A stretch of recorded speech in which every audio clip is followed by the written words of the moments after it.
नमस्ते। इस वीडियो में हम लोग एक न्यू चैप्टर को स्टार्ट करेंगे, class 9th chemistry chapter first, जिसका नाम है। इस चैप्टर के एक एक टॉपिक एंड सब टॉपिक को काफी आसानी भाषा में और सरल तरीके से समझाएंगे और इसके टॉपिक को हम प्रैक्टिकल यानी एक्सपेरिमेंट के द्वारा भी समझाएंगे, जिसके लिए देखिए हम यहाँ पर सामान ले लिए हैं एक्सपेरिमेंट करने के लिए और इसका हम नोट्स आपको दे देंगे। लिंक डिस्क्रिप्शन में दिया रहेगा, जाकर आप वहां से डाउनलोड कर लीजिएगा नोट्स या लिख लीजिएगा। वीडियो में मैंने समझने की ज्यादा कोशिश कीजिएगा। तो चलिए न्यू चैप्टर को स्टार्ट करते हैं। चैप्टर का नाम है हमारे परिवेश के पदार्थ। तो देखिए मेन समझना हो कि हमारे मतलब समझ गए कि हम लोगों की बात बोल रहा है। अब परिवेश मतलब होता कि आसपास, आप जहां पर रहे वहां के परिवेश मतलब आसपास की बात बोल रहा है। तो हमारे आसपास के पदार्थ यानी कि आप जहां पर भी है, आप अपने चारों ओर आसपास देखिए, कुछ न कुछ ऑब्जेक्ट है, कुछ न कुछ वस्तु है। उसी वस्तु के बारे में पढ़ना है, उसी पदार्थ के बारे में पढ़ना है। वो क्या है, किससे मिलकर बना होता है, उसका गुण क्या है, वो कैसे दूसरे पदार्थ में चेंज होता है, वो क्या वो पदार्थ दूसरे पदार्थ में चेंज होगा या न होगा, उसको अगर हम कहाँ पे रखेंगे तो उसको क्या, उसके साथ क्या क्या होगा, इन सारी बातों को हमें पढ़ेंगे। आपके माइंड में सबसे पहला प्रश्न आता होगा कि पदार्थ होता क्या है, पदार्थ किसे कहते हैं। तो जी हाँ, आपके माइंड में पहला प्रश्न आता होगा कि जी हमारे आसपास के पदार्थ के बारे में पढ़ते हैं तो आखिर पदार्थ का कोई ना कोई एक परिभाषा होगा। पदार्थ किसको कहते होंगे, अगर आपसे कोई पूछ देगा तो क्या बोलिएगा, बोलिएगा कि हमारे आसपास ये है ये है ये है, उसको पदार्थ बोलते हैं जी। तो आखिर एक किसका एक कोई परिभाषा होगा ना, तो उसके बारे में पढ़ते हैं। देखिए पदार्थ जिसको इंग्लिश में बोलते हैं मैटर, जिसको इंग्लिश में बोलते हैं मैटर, तो यह क्या होता है। तो देखिए अपने आसपास के कोई भी एक वस्तु को ले लीजिए, कोई भी एक वस्तु को लीजिए। फॉर एग्जाम्पल अभी आप मेरा वीडियो देख रहे हैं तो फोन से देख रहे होंगे या लैपटॉप से देख रहे हैं। मान लीजिए कि फोन से देख रहे हैं तो आप अपने फोन को देखिएगा तो वह फोन आपका कुछ न कुछ जगह को घेरता है, कुछ न कुछ स्थान को घेरता है और उस फोन को आप अगर अपने हाथ में उठाएगा तो उसका कुछ न कुछ वजन है। जी ध्यान से सुनिए, अगर फोन को आप अगर ध्यान से देखिएगा तो कुछ न कुछ जगह को घेर रहा है, कुछ न कुछ स्थान को घेरता है। और जब आप फोन को अपने हाथ में रखिएगा या उसको आप उठाइएगा तो उसका कुछ न कुछ वजन होता है। जी तो यही दो गो टर्म के बेसिस पे हम बताते हैं कि वह पदार्थ है, वह पदार्थ है। यानी कि कोई भी चीज जिसके जो कुछ स्थान घेरता है और जिसका कुछ वजन होता है। वजन मतलब द्रव्यमान, यहाँ पे मतलब आप द्रव्यमान समझिए, उसको हम बोल देते हैं पदार्थ। तो पदार्थ बताने के लिए हमको क्या क्या दो गो टर्म की आवश्यकता होता है। एक स्थान घेरता है, स्थान घेरना, स्थान घेरना जिसको हम बोलते हैं आयतन,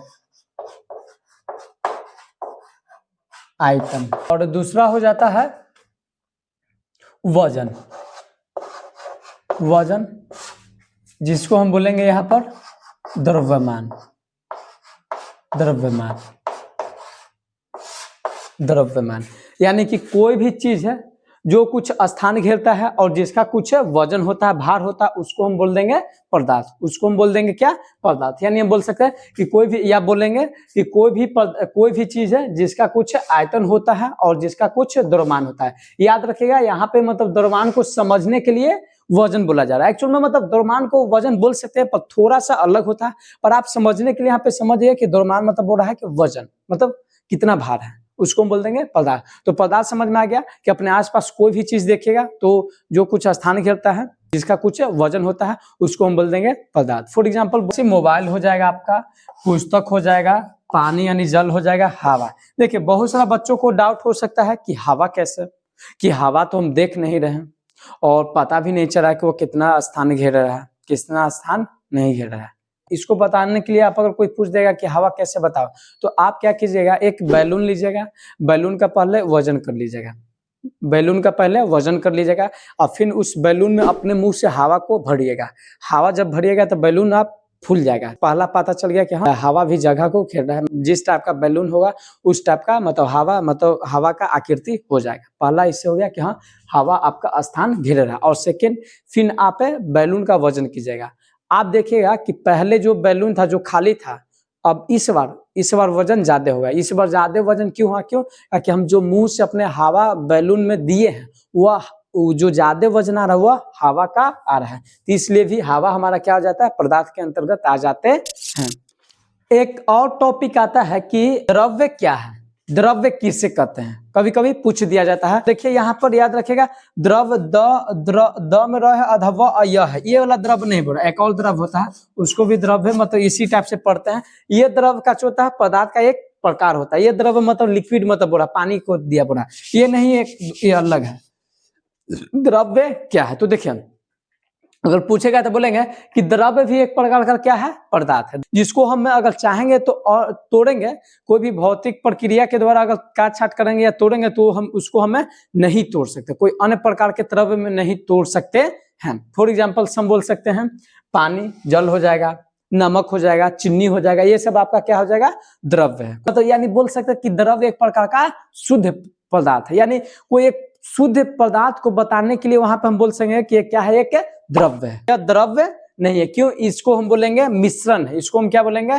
कि मिश्रण है। क्यों? क्या कि मिल्क में बहुत चीज रहता है, पानी रहता है, शुगर रहता है मतलब चीनी रहता है, प्रोटीन रहता है, कैल्शियम ये सब भी बहुत रहता है, समुद्र के पानी में पानी रहता है, नमक रहता है, बहुत सारा मिनरल्स रहते हैं, मिट्टी में मिट्टी रहता है, उसमें कीड़ा मकोड़ा घास पताई सब बहुत चीज रहता है, खनिज में भी उसी प्रकार बहुत मतलब पदार्थ रहता है, कोयला भी मतलब एक प्रकार का पदार्थ नहीं। तो ये सब क्या है? पदार्थ नहीं है, ये सब क्या है? द्रव्य नहीं, ये सब एक मिश्रण है। तो अब पता चल गया कि मतलब द्रव्य क्या है, यानी द्रव्य एक प्रकार का शुद्ध पदार्थ है। कोई दिक्कत नहीं है, समझ में आ गया। अब हम पढ़ते हैं पदार्थ की विशेषता। पदार्थ की विशेषता, या आपसे अगर पूछ दिया जाए कि पदार्थ का गुण बताएं, पदार्थ का क्या गुण होता है, तभी यही सब बताना है। या ऐसे भी पूछता है कि पदार्थ के कणों की विशेषता बताएं, कुछ भी अगर पूछेगा तो जो हम अगर पॉइंट लिखा रहे उसी पॉइंट को लिखना है। हम एक पॉइंट का हमें प्रैक्टिकल यानी एक्सपेरिमेंट कर आपको समझाएंगे, काफी अच्छी तरह से समझ में आएगा।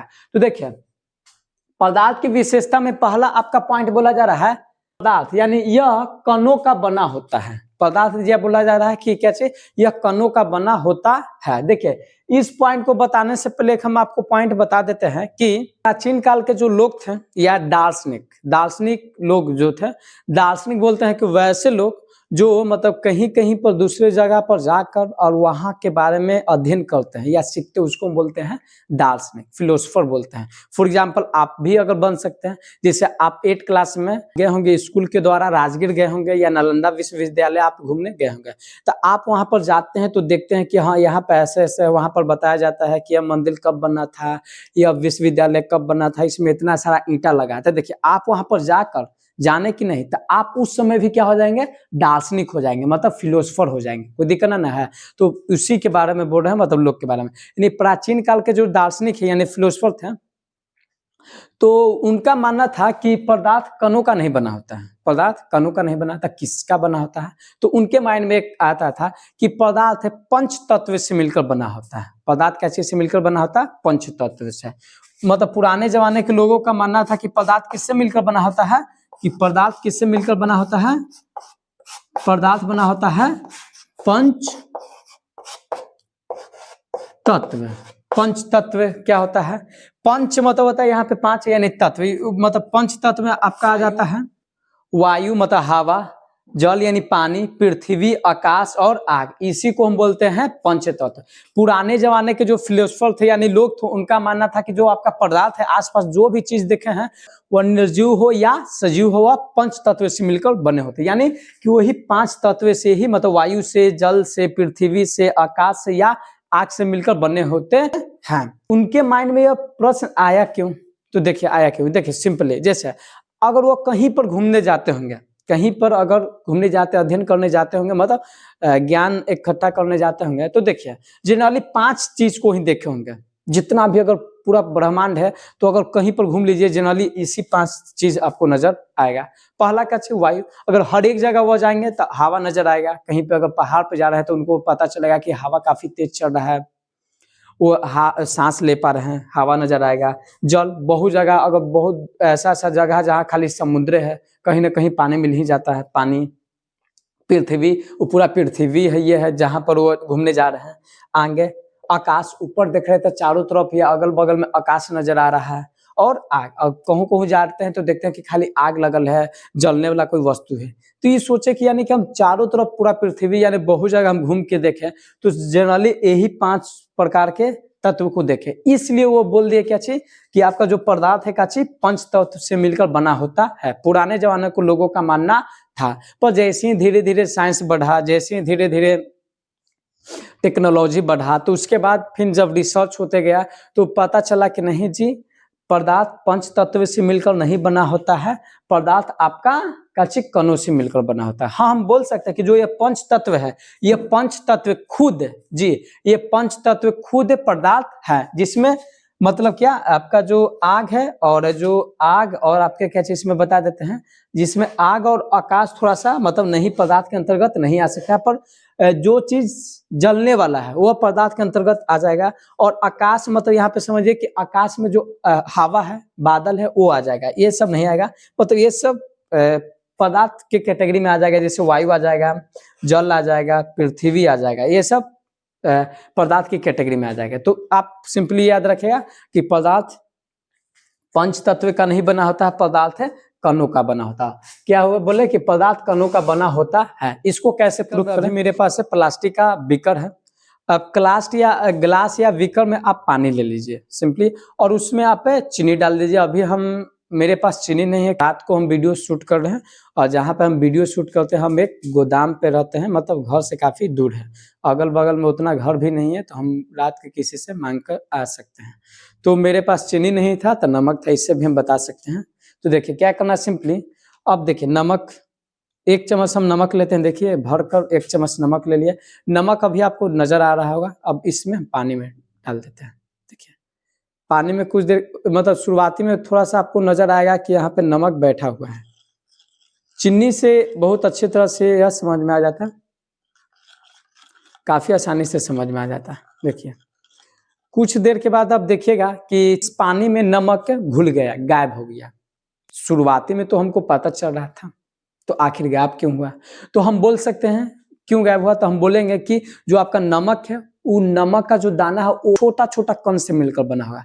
नमक का जो मान लीजिए एक दाना है वो भी छोटा छोटा कण से मिलकर बना होगा। जैसे ही पानी में गया तो वो क्या होगा, वह कण टूट गया, वह कण टूट गया और पानी के कणों के बीच खाली स्थान होता उसमें जाकर मिल गया, समझे ना? इसी की वजह से अगर कणों से मिलकर नहीं मानेंगे तो हम बोलेंगे क्या किया, इसमें नहीं घुलता, नजर आता, साफा नजर आता है। कोई दिक्कत नहीं है, समझ में आ गया?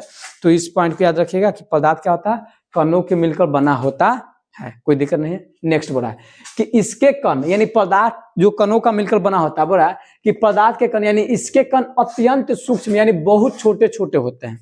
जो पदार्थ कणों का मिलकर बना होता है, तो जब कण को देखा जाता है तो बहुत छोटा होता है, बहुत छोटा छोटा, बहुत अत्यंत छोटा, इतना छोटा कि आप इमेजिन भी नहीं कर सकते जी। बहुत छोटा होता है, एकदम आप नंगे आंख से उसको देख नहीं पाते हैं। और अत्यंत छोटे होते, अत्यंत छोटे होते मतलब समझिए कि अत्यंत छोटे यानी कि जो अगर एक कण में बहुत सारा करोड़ों और वो क्या होता है कण होता है, तब थोड़ा सा बड़ा सा कण बनता है, वो हमको नजर आता है। इसको प्रूव करने के लिए एक और एक्सपेरिमेंट हम करते हैं। इसके लिए हम क्या किए हैं कि 4 गिलास में मतलब 4 गिलास लिए हैं और उसमें हमें पानी भर लिए हैं। 4 गिलास में हम पानी भर लिए। अब इसमें क्या करते हैं हम, पोटेशियम परमैंगनेट के कुछ मतलब कुछ दानों को ऐड करते हैं अमाउंट में। देखिए बहुत कम अमाउंट में दम लिए हैं, देखिए आप देखिएगा बहुत कम, मतलब 2-3 दाना, मतलब एक्चुअल में पाउडर के फॉर्म में बहुत कम अमाउंट में हम लिए हैं। इसको हम क्या करते हैं, एक गिलास के पानी में ऐड कर देते हैं। देखिए ऐड कर दिया और इसको हम मिक्स कर देते हैं। पोटेशियम परमैंगनेट का जो कलर होता है वो पर्पल कलर का होता है, देखिएगा डार्क पर्पल हो गया है यह। देखिए पोटेशियम परमैंगनेट के घोले उसमें से हम 10 ml, मात्र कितना 10 ml, देखिएगा देखिए इतने होता है 10 ml। अब इसको हम अलग कर देते हैं, साइड कर देते हैं। 10 ml जो है 10 ml है, 10 ml पोटेशियम परमैंगनेट जो सोल्यूशन है उसको हम अगले वाले गिलास में डाल देते हैं। देखिए डाल दिए, घुल गया। देखिए इस गिलास में हम लिए थे, ये जो डार्क वाला ये लिए थे, ये वाला हो गया, देखिए हो गया। चलिए कोई दिक्कत ना। अब फिर इस गिलास से हम लेते हैं 10 ml, काफी ज्यादा हो गया। घुल गया।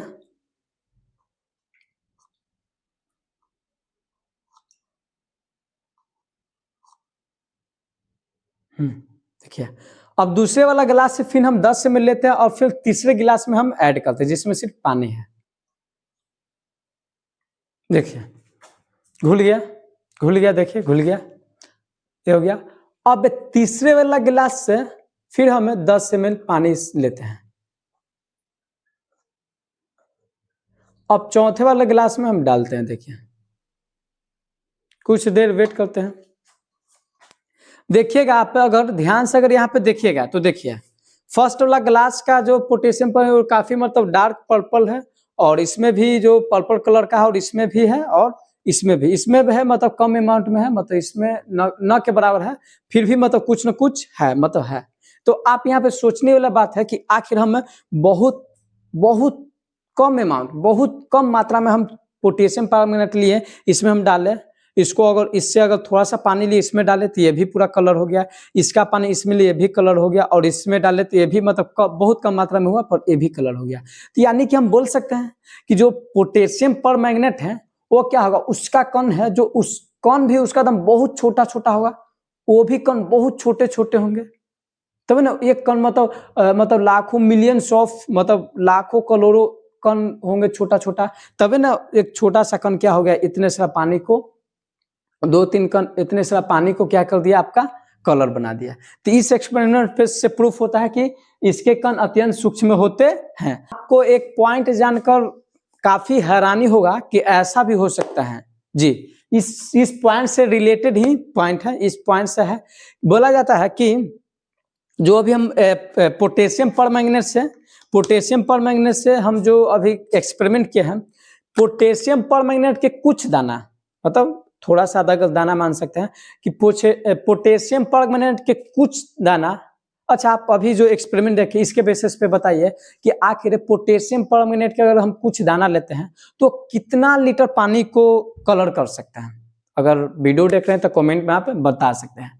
आप सोचिए कितना, 10 litre, 20 litre, 100 litre, 200 litre, 500 litre, कितना लीटर। आपको जानकर हैरानी होगा कि पोटेशियम परमैंगनेट का कुछ दाना आपको 1000, जी हाँ 1000 लीटर पानी को कलर कर सकता है। कुछ दाना ही 1000 लीटर पानी को कलर कर सकता है। क्यों कर सकता है? क्यों? क्योंकि पदार्थ का जो कण होता है अत्यंत सूक्ष्म होता है, यानी कि हम बोल सकते पोटेशियम परमैंगनेट का जो दाना उसमें अरबों खरबों दाना होगा तभी ना वो पानी को कलर कर सकता है। चलिए अगला पॉइंट हम देखते हैं। अगला पॉइंट बोल रहा है कि इसके कण हमेशा गतिशील रहते हैं। जो पदार्थ है कणों का बना होता है वह कण हमेशा गति करते रहता है। इसको प्रूव करने के लिए हम एक एक्सपेरिमेंट करते हैं, जिसके लिए हम एक बीकर में पानी ले लिए हैं और हम उजाला यानी नील जिसको हम बोलते हैं ले लिए हैं। अब सिंपली हम इस उजाला को इस पानी में हम डालेंगे और फिर ऑब्जर्व करेंगे। अब देखिएगा ध्यान से, अब देखिएगा इस उजाला को हम इस पार्ट पर डाल रहे हैं, 3-4 बूंद को हम इसमें ऐड करते हैं। देखना 1 2 3 4 5, देखिए 5 बूंद उजाला को हम ऐड कर दिया। ध्यान से देखिए उजाला को हम चम्मच या किसी और की मदद से इस नील को हम इस पानी में मिला नहीं रहे हैं। ध्यान से देखिए, कुछ देखिएगा कुछ ही देरी में यह उजाला का होगा इस पूरी पानी को इस पूरी पानी में मिल जाएगा, मतलब घुल जाएगा। देखिए ध्यान से देखिए यहाँ पर यह नील धीरे धीरे पानी में घुल रहा है, तो आखिर यहाँ पे क्वेश्चन आता होगा, आपको माइंड में क्वेश्चन आना चाहिए, प्रश्न आना चाहिए कि नील के एक बूंद को हम यहाँ पर डाले थे तो नील के बूंद नीचे डायरेक्ट आना चाहिए, पृथ्वी के ग्रेविटेशनल फोर्स की वजह से नीचे आना चाहिए, पर नीचे ना आने की वजह वो धीरे धीरे देखिए पानी में घुल रहा है। यानी कि नील के बूंद को कोई ना कोई पकड़ कर या चारों तरफ घुमा रहा है, तब नहीं नील के बूंद पूरी तरह से पानी में धीरे धीरे घुल गया। तो जी हाँ, कौन घुमा रहा है? पानी का कण हमेशा गति करते रहे, इसी की वजह से यह नील ऑटोमेटिक इसमें घुल गया। इसको हम चम्मच से नहीं घुलाया, इसको हम ये नहीं कि मतलब बीकर को ऐसे ऐसे डोला कर घुला, ऑटोमेटिक घुल गया। क्यों? क्योंकि पदार्थ के कण हमेशा गति करते रहते हैं। कोई दिक्कत नहीं, समझ में आ गया? ये समझ में आ गया। नेक्स्ट कि इसके कणों के इसके कणों एक दूसरे को आकर्षित करते हैं, या बोल सकते हैं कि इसके कण एक आकर्षण बल से जुड़े रहते हैं। मतलब पदार्थ का जो कण है, पदार्थ कणों का बना होता है, तो उसमें जो कण है वो क्या होता है, एक दूसरे से जुड़े रहते हैं, आकर्षित करते रहते हैं, मतलब एक दूसरे को हाथ पकड़ कर ऐसे जुड़े रहते हैं या बंधे रहते हैं, समझे ना। उसको हम बोलते हैं अंतरा अणु बल। इसको समझने के लिए भी एक एक्टिविटी करते हैं, एक प्रयोग करते हैं। इसके लिए एकदम काफी सिंपल है, जिसके लिए आप एक चौक ले लीजिएगा और एक लोहा का कील ले लीजिएगा। अब सिंपली देखिए, चौक भी एक पदार्थ है और लोहा का कील भी एक पदार्थ है, यानी कि यह दोनों कणों का मिलकर बना होगा, दोनों कणों का मिलकर बना होता। अब इस चौक को हम तोड़ते हैं, देखिए टूट गया, काफी आसानी से टूट गया। अब इस लोहे के कील को हम तोड़ते हैं, देखते हैं। देखिए, इसको हम पूरा ताकत भी लगाएंगे तो नहीं टूट रहा है, आपसे भी नहीं टूट सकता है, शायद नहीं टूटा। यानी कि हम बोल सकते हैं जो लोहा का यह कील है, इसके जो कण है बहुत सारा कणों के मिलकर बना होगा, इसके जो कण एक दूसरे को बहुत मजबूती से जुड़े हुए हैं, बहुत कस के पकड़े हुए हैं, इसी की वजह से यह नहीं टूट रहा है। जबकि चौक टूट गया, यानी कि चौक का जो कण है एक दूसरे को पकड़े हैं पर उतना मजबूती से नहीं पकड़े हैं, इसी की वजह से यह टूट गया। यानी कि हम इस एक्टिविटी से यह प्रूफ होता है कि पदार्थ के जो कण होता है एक दूसरे को आकर्षित करते हैं या एक आकर्षण बल से जुड़े रहते हैं, उसको हम बोलते हैं अंतरा अणुक आकर्षण बल। याद रखिएगा, इसको हम बोलते हैं अंतरा अणुक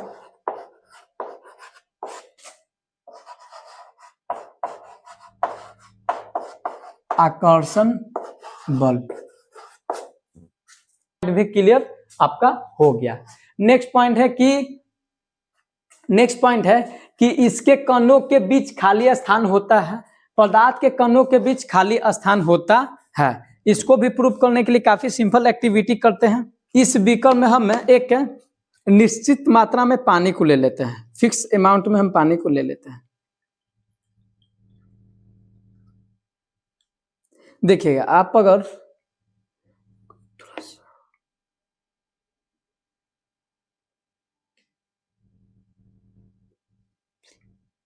चलिए आप ध्यान से आप देखिएगा, हम इस बीकर की इस बीकर में हम पानी लिए हैं और पानी का जो लेवल है, पानी का जो स्तर है वह आपका 200 ml है। देखिए ध्यान से आप देखिए, हम कैमरा के नजदीक लाते हैं कि आप देखिए, ध्यान से देखिए 200 ml है, कोई दिक्कत नहीं है। अब इसमें हम एक बड़ा चम्मच से, देखिए इतना बड़ा चम्मच से, देखिए इतना बड़ा चम्मच से, ये देखिए इसमें इतना बड़ा चम्मच से, इतना बड़ा चम्मच से इस एक चम्मच इसमें हम नमक को ऐड करते हैं। देखिए काफी ज्यादा था, नमक ऐड कर दिया। अब इसको हम थोड़ा सा घोल लेते हैं, अच्छे से घोलेंगे इसको। देखिए इस बीकर में हमें नमक को घोल लिए, नमक को हम घोल लिए। तो पहला हम इस बीकर में हम पहला पॉइंट चेक करते हैं कि जो पहले जो इसमें पानी का जो लेवल था 200 ml था, क्या अभी बढ़ा है? हम नमक ज्यादा मात्रा में नहीं ऐड किए, ज्यादा मात्रा में ऐड करेंगे तो कुछ बढ़ सकता है। तो देखिएगा यहाँ पर आप देखिएगा तो जो नमक का जो लेवल है, मतलब पानी का जो लेवल है, मतलब 200 ml का 200 ml ही है। देखिए ध्यान से देखिए, वीडियो में आप देख सकते हैं 200 ml का 200 ml है, या मतलब बढ़ा भी होगा तो थोड़ा सा बढ़ा है। तो अब प्रश्न आता है कि जो हम इतने एक बड़े वाले चम्मच से एक चम्मच जो हम नमक को ऐड किए, नमक को इसमें हम घोले, इसमें हम नमक को डाले, तो नमक गया कहाँ? ना पानी का लेवल बढ़ा और ना हमको नमक जनाई दे रहा। दूसरा प्लस में भी कि नमक नजर नहीं आ रहा। आखिर नमक गया कहाँ? कहीं ना कहीं तो छुप गया होगा ना, तभी नहीं नजर आ रहा। और प्लस में पानी का लेवल भी नहीं बढ़ा। क्यों नहीं बढ़ा? क्योंकि याद रखेगा, जो नमक है पानी के कणों के बीच जो खाली स्थान है उसमें जाकर समा गया, उसमें जाकर छिप गया। इसी की वजह से नमक नहीं नजर आ रहा है और साथ साथ पानी का लेवल भी नहीं बढ़ रहा है। हाँ, अगर नमक ऐड कीजिएगा तो बढ़ेगा, पर हम एक चम्मच ऐड किए तो नहीं बढ़ा। क्यों? क्योंकि पदार्थ के कणों के बीच खाली स्थान होते हैं। कोई दिक्कत नहीं है, समझ में आ गया। और जो खाली स्थान होता है इसको हम बोलते हैं, याद रखेगा, अंतरा अणुक